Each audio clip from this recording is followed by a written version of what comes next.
ابن سیرین کی خدمت میں ایک شخص آیا اور اس نے کہا میں نے خواب دیکھا کہ میں کھولو میں تیل ڈال رہا ہوں.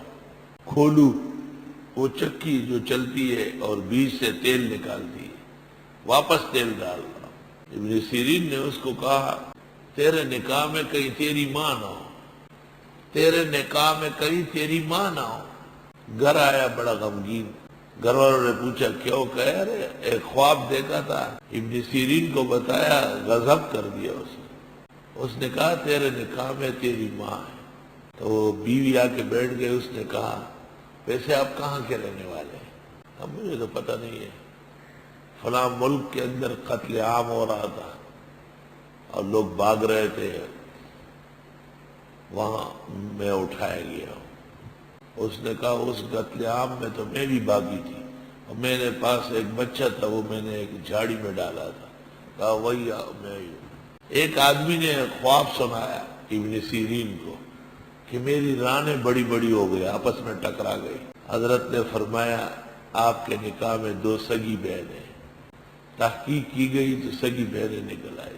ہارون رشید کی بیوی زیب النساء نے خواب دیکھا کہ جنگل کے وحوش چرند پرند درند وہ اس کے ساتھ جمع کر رہا ہے اور اس کا فرج بہت بڑا ہو چکا ہے.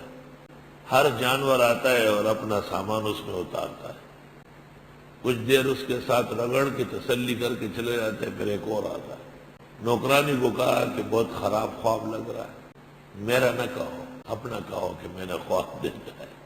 کنیز گئی اور اس نے ابن سیرین کو کہا کہ حضرت سے میں نے ایک خواب دیکھا ہے. خواب سنایا. ابن سیرین نے کہا جھوٹی کہی گی، یہ خواب تو نہیں دیکھ سکتی. ہارون رشید کی بیوی زیب النساء نے دیکھا ہوگا، زبیدہ نے، اور یا یہ کہ اس کی ماں خیزران نے دیکھا ہو. واپس آئی کہ ابن سیرین نے بہت ڈانٹا مجھے اور کہا یہ تجھ جیسے گدی خچری یہ خواب دیکھ سکتی ہے؟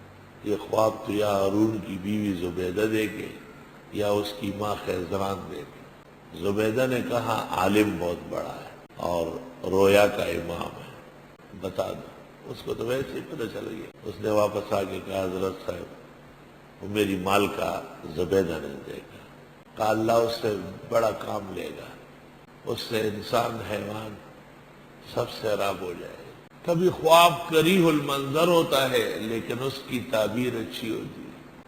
کہتے ہیں اس خواب کی تعبیر میں ہزاروں مسجدیں بنائی گئی، ہزاروں مسافر خانے بنائے گئے، ہزاروں یتیم خانے قائم کیے گئے، ہزاروں مقامات پر لنگر دیے گئے، لاکھوں مسلمانوں کو کپڑا دیا گیا، کھانا دیا گیا. جو بادشاہ اور بادشاہ کی ملکہ سے ہو سکتا تھا خواب کی تعبیر میں کر دیتے. ایک رات کو ہارون اپنے پلنگ پر اور زبیدہ اپنے پلنگ پر لیٹ رہے تھے. ٹھنڈا موسم تھا، خوشگوار ہوائیں تھی، آسمان کا مطلع صاف تھا، ستارے چمک رہے تھے، جھرمٹ نظر آ رہے تھے. ہارون نے زبیدہ کو کہا میں شرمندہ ہوں، میں نے آپ کے لیے کچھ نہیں کیا. بڑی قیمتی عورت تھی، میں نے آپ کے لیے کچھ بھی نہیں کیا، میں بہت شرمندہ ہوں. بتائے کیا کروں ایسا کہ آپ خوش ہو جائے. زبیدہ نے کہا یرا حج کے موسم میں عرفات میں نہ ہو، مزدلفہ میں حاجیوں کا حال دیکھا نہیں جا سکتا. ایک زمزم کا کنواں ہے وہ مکہ میں 4-6 میل دور ہے، کون وہاں جائے اور آئے، اور انسان و حیوان کی زبانیں لٹکی ہوتی ہے.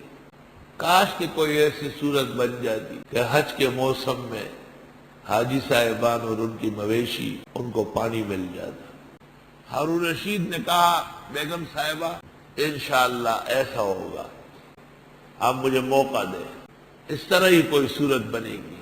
جب صبح ہوئی ہارون رشید نے وزراء کا اجلاس طلب کیا اور اس میں کہا میری گھر والی نے ایک آرزو کی ہے کہ میں نہ مزدلفہ اور عرفات میں پانی ہونا چاہیے.